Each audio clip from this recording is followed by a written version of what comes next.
This is Mac OS Ken. Evercore pushes Apple higher, happenings in and around the supply chain, and Justin Long is not what he used to be. It's Thursday, the 18th of March, 2021. I'm Ken Ray, and this is news from Mac OS Ken, brought to you by yours truly and sponsored by Mint Mobile. Cut your wireless bill to $15 a month at mintmobile.com/macosken. This show is also sponsored by Amazon Pharmacy. Your medication made easy. Here's what you don't get with Amazon Pharmacy: overpriced candy and a 3.5-yard receipt. Here's what you do get with Amazon Pharmacy: your meds delivered right to your door. Chances are you already get stuff delivered from Amazon. Now you can get your meds the same way. Just get your doctor's office to send your next prescription straight to Amazon Pharmacy, and it is on its way to you. Amazon Pharmacy works with most insurance plans nationwide, but if you're an Amazon Prime member like me, you can save on prescription medication when paying without insurance and get free 2-day delivery. Plus, you don't have to be around other people, which these days is pretty hip. If you're still going to the pharmacy to pick up your meds, have them come to you instead. Amazon Prime members can save on prescription medication when not using insurance and get free 2-day delivery. Learn more at amazon.com/macosken. That's amazon.com/macosken. amazon.com/macosken. Evercore analyst Amit Daryanani loves Apple today more than yesterday. Or more this week than last week anyway. Apple 3.0 ran part of a note from AdRock that had him raising his firm's price target on the Cupertino company's shares. According to the report, Daryanani's note was 126 pages long, outlining the firm's expectations around the next set of multi-billion-dollar opportunities for Apple. Daryanani's usual all-you-need-to-know section says the note included detailed services model breakdown and Evercore's expectations for future growth, wearables model and penetration rate analysis. Plenty of upside remains, he says. iPhone install base and replacement cycle analysis, price elasticity and growth opportunities, in-depth gross margin analysis by product and category, indicating plenty of levers for upside, and valuation discussion on Evercore's belief that investors should shift to a new framework that reflects crucial and sustainable growth vectors. I think he just told investors that they don't get it, but that he'll explain how they can. Summing up his thoughts, AdRock wrote, "We think Apple remains positioned to sustain mid-single-digit sales and mid-teens total return over the next several years with less volatility and more consistency." Daryanani has an outperform rating on Apple shares. He used this week's note to up his price target on the shares from $163 to $175. While we know that more Apple Silicon Macs are on the way, it's still exciting when somebody spots tracks. 9to5Mac says that seems to have happened. According to the piece, an unreleased iMac with an ARM processor has made an appearance through Xcode's Crash Reporter feature. The report goes on to say 9to5Mac was able to take a look at the crash report file and confirm that the crash did occur on ARM64, the architecture used by Apple Silicon, and the device family matches iMac, so it's unlikely to be an indication error. Exciting as all that sounds, there's still a lot we don't know. Top of that list, when we'll actually see what Apple's crashing behind the scenes. Still, there's movement in the weeds. New hardware is not a thing everybody can pull off right now. Just ask Samsung. Bloomberg has Semi saying there is a serious imbalance in semiconductor availability. The company is also said to be considering skipping a Galaxy Note release this year. Not that one has anything to do with the other necessarily. Quoting Bloomberg, Samsung, one of the world's largest makers of chips and consumer electronics, expects the semiconductor crunch to pose a problem to its business next quarter, Co-Chief Executive Officer Ko Dong-jin said during an annual shareholders meeting in Seoul. The company is also considering skipping the introduction of a new Galaxy Note, one of its best-selling models, this year, though Ko said that was geared towards streamlining its lineup. Lots going into this shortage. First, there were production halts when COVID-19 hit hard in late 2019, early 2020. A number of manufacturers canceled orders, assuming that sales would dry up. Sales actually went the other way, though at that point you had to ramp production back up. Plus, there was stockpiling by Chinese companies. Many of those bought up excess inventory thanks to the Trump administration's trade war with China, leaving some manufacturers in the Middle Kingdom without ready access to the chips that they would need. Then, there was last month's storm in Texas. Compounding matters, says Bloomberg. Samsung's own production got sideswiped last month. Its fab in Austin, Texas, which makes chips both for internal and external consumption, was sidelined in February by statewide power outages and hasn't resumed full production. Even at full production, though, they might not be at full production. While Samsung makes their own chips, a lot of those chips include smaller chips and other components from other manufacturers, which, have been hit by many of the same issues, vexing the bigger players. As for what all of this means for Apple, and nothing right now. MS Huang, an analyst at Samsung Securities, is quoted as saying, "The tightened supply of Qualcomm application processor chips produced by TSMC is affecting everybody except Apple. PCs will soon be hit due to the short supply of display driver integrated circuits, and the profitability of TV will be affected by soaring LCD panel prices." It looks like China's Ofilm has been kicked out of Apple's supply chain for forced labor violations, these tied specifically to the country's Muslim Uyghur population. iMore cites a Reuters report that had the camera module maker telling investors this week that a particular overseas client has dropped it from the roster. While Ofilm didn't name the particular overseas client, iMore sees a couple of reasons to think that it is Apple.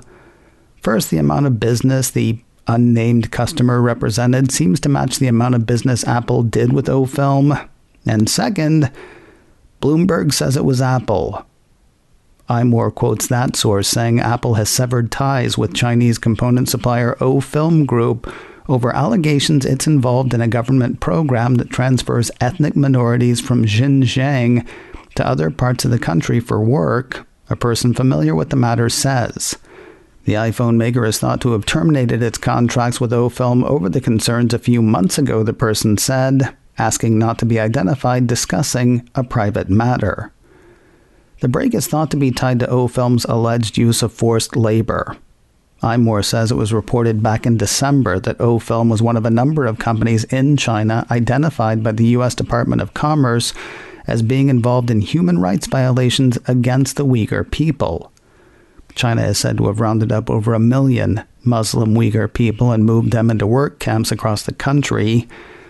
According to Bloomberg, the U.S. government and lawmakers in Canada and the Netherlands have said China's actions constitute genocide. Noel the Piece says that was reported last December. I actually found the story in a late July 2020 script for macOS Ken.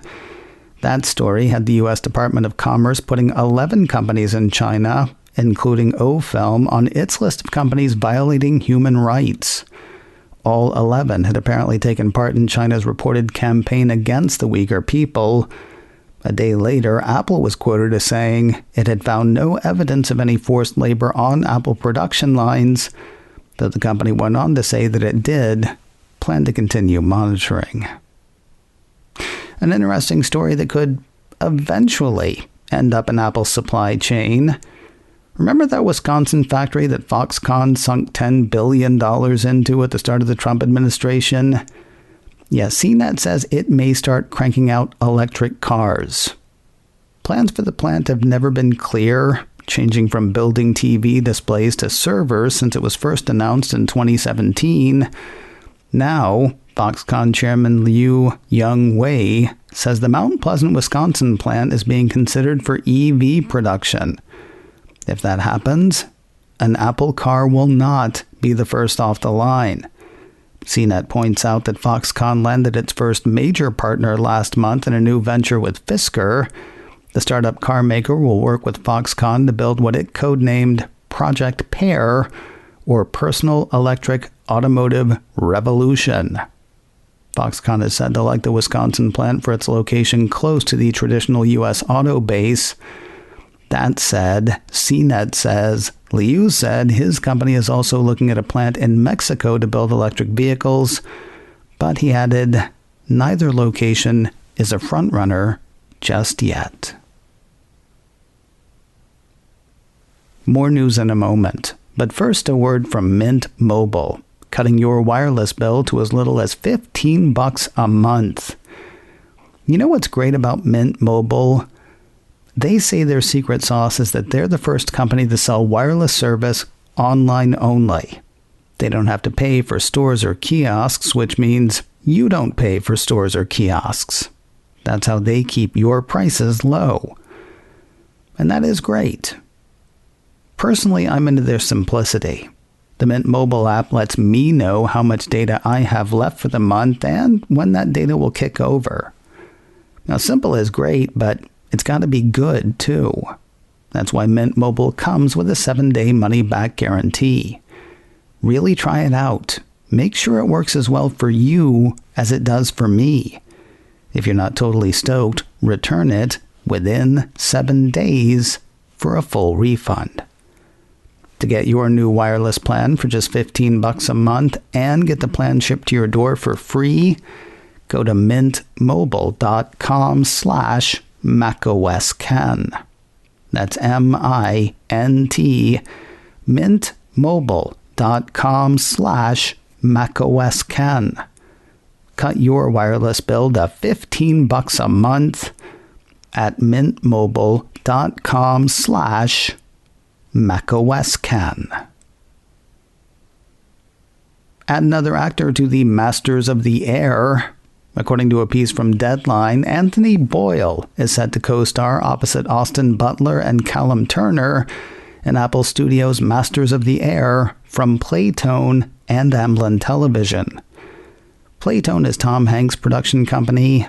Amblin Television is one of Steven Spielberg's production companies. They worked together on Band of Brothers in the Pacific for HBO. Over a decade since the Pacific and over 2 decades since Band of Brothers, they're bringing the story of the American bomber boys in World War II to Apple TV+. As for the latest addition to the cast, Boyle has had roles in such films as Tolkien and The Lost City of Z. Chances are you will see him on Apple TV+ before you see Masters of the Air. Deadline says he's already set to star in the Cupertino streamer's film Tetris opposite Taron Egerton. News of another first look deal. A separate piece from Deadline says Apple TV Plus has inked a multi-year agreement with Natalie Portman and her production partner Sophie Moss. That'll give the Cupertino streamer dibs on television projects to be developed and produced by their newly formed production company, MountainA. It seems likely that we've already heard about their first big project. Portman and Moss are already working with Apple on the limited series Lady in the Lake. Academy Award winner Portman is set to star in that, along with Academy Award winner Lupita Nyong'o. And finally today, the I'm a Mac guy is apparently on the PC side these days.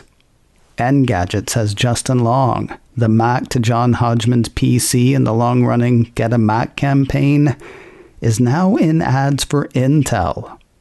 It's apparently a campaign called Justin Gets Real. In it, the piece says Long pits Mac against some of the more innovative aspects of Windows PCs, like their ability to function as convertible 2-in-1 devices or the prevalence of touchscreen PCs, while Macs are stuck with the admittedly useless touch bar. Those are Engadget's words, the admittedly useless touch bar. I don't hate it like everybody else does, and honestly, I don't hate the one ad that I've seen so far either. It actually made me laugh, because Justin Long is funny, and these ads aren't likely to matter. But he's got work, and Intel feels like it's doing something, so okay. You can see the ads for yourself on YouTube. Coming up in a few minutes, Jeff Gammett's aha moment around NFT from yesterday folds nicely into my aha moment about Apple's rumored virtual reality plans, particularly the mix of AR and VR for a helmet. We're mixing realities in a few minutes. Grab that like you would a little gusto wherever you get podcasts. macOS Ken Live goes live again today, 3:30 Pacific, 6:30 Eastern on my YouTube channel, youtube.com/KenRay. Catch it live or on replay there. You can also grab the audio podcast, macOS Ken Live, wherever you get podcasts. macOS Ken, brought to you by me and sponsored by Amazon Pharmacy. Your medication made easy. Learn more at amazon.com/macOSKen. This show is also sponsored by Mint Mobile. Cut your wireless bill to $15 a month at mintmobile.com/macOSKen. Advertising handled by Backbeat Media, online at backbeatmedia.com. You can reach me a couple of ways. Info at macosken.com or call 716-780-4080. Until next time, that is news from macOS Ken. I'm Ken Ray.